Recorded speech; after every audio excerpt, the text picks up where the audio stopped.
Hello, this is Eric, and as you know, Hollywood ruins everything, and this is a review for Atomic Blonde.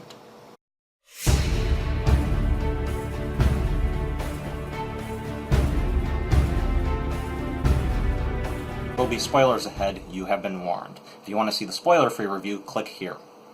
While Atomic Blonde isn't the greatest film by any measure, it is still a pretty entertaining movie. Set with the backdrop of the fall of the Berlin Wall, it begins with the assassination of a British agent. His assassin, a KGB agent named Broughton, played by Johannes Johannesson, takes from him a list of all the names and activities of every agent active inside of the Soviet Union. The British MI6 intelligence service sends agent Lorraine Broughton, played by Charlize Theron, to get back the list and assassinate a turncoat agent named Satchel, the one who was responsible for the assassination in the first place. She must get the list back before Satchel gives the information to the Soviets. It's a fairly straightforward premise, albeit a little bit unoriginal. It's been done before in movies like Mission Impossible and Skyfall. Because the movie is trying to be kind of a mystery with lots of intrigue, though, you gotta pay attention, otherwise you're going to miss a lot of pertinent information. The exposition is very, very quick. Anyways, I was kind of getting ahead of myself earlier. Before we actually get into her mission, we have to start with the present day in which she's getting debriefed by her MI6 superiors.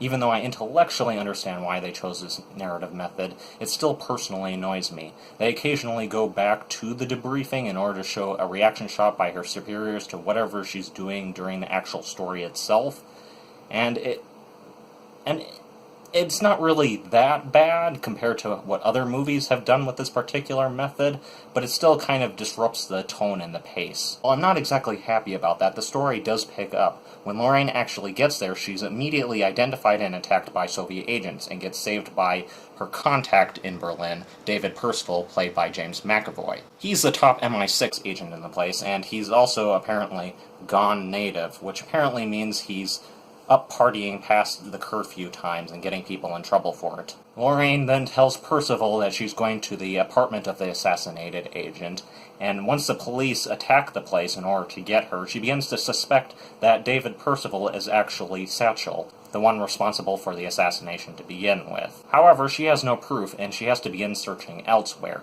She takes a card that has a club name on it that was given to her by one of the Soviets who attacked her.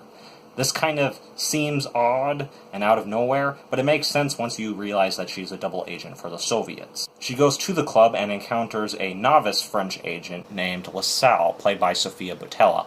Lasalle has been following her and the general situation in Berlin. Since Lorraine has no leads, really, she gets information out of Lasalle in a fit of dispassionate sex. This information, of course, being that Percival is up to no good. While I kinda understand why this action doesn't really have romance, Lorraine's just doing it to get information out of Lasalle. Is Lasalle really that novice as to give up information for sex? I would kind of think that anti-seduction would be part of her training. Why would the French even send a novice spy into this situation? What are the other French agents doing? And even though I understand that there's no romance to it, there's no chemistry to it either, and no real lead-up, so it's just out of nowhere, okay, we're having sex now. I have nothing against lesbian relationships, but looking at them as people in a story, this just seemed weird. But then it is romance in a spy thriller, so whatever. Remember Broughton, the assassin? Well, Broughton actually plans to sell the list to the highest bidder. Percival learns of this and kills Broughton and takes the list, all but cementing him in the audience's mind as Satchel.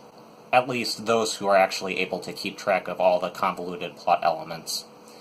While not as bad as some stories, it was still convoluted enough that I kinda lost some things and had to put it together later. This sort of ends the first third of the movie. While some of the intrigue from it is present in the second third of the movie, the second third mostly has to deal with a complication. This complication is an East German defector named Spyglass, played by Marsan. He was the one who actually stole the list in the first place, and the complication part of it is that he actually memorized the entire list. This makes him a liability to anyone who wants to hide that information, like, say, Percival, who offers to try to get him out of Berlin. Despite apparently not trusting Percival, and hearing from Lasalle that Percival is up to no good, Lorraine agrees anyways, and allows him to make a plan. When they're about to go, Percival introduces a sudden change in the plan. They're going to try to get Spyglass's family out as well. Really, Spyglass? You didn't tell Lorraine about your family at all? You seem to have a pretty good relationship with Lorraine, so why didn't you tell her about this?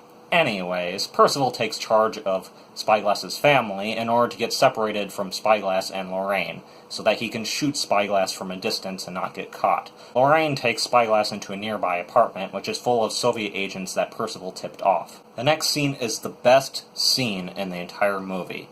It's one long action scene that goes up floors, across hallways, into other rooms, without any sort of jump cuts or slow motion or editing tricks to make it seem more action-y than it actually is. Despite that, I think it's actually one of the better action scenes that I've seen in cinema recently. Every single hit has impact. You can see Lorraine and everyone else getting beaten up and tired. It's very realistic, very visceral, and it looks great. It seems like an actual fight to the death. And Lorraine actually fighting off 4 trained agents there to kill her doesn't actually seem unrealistic.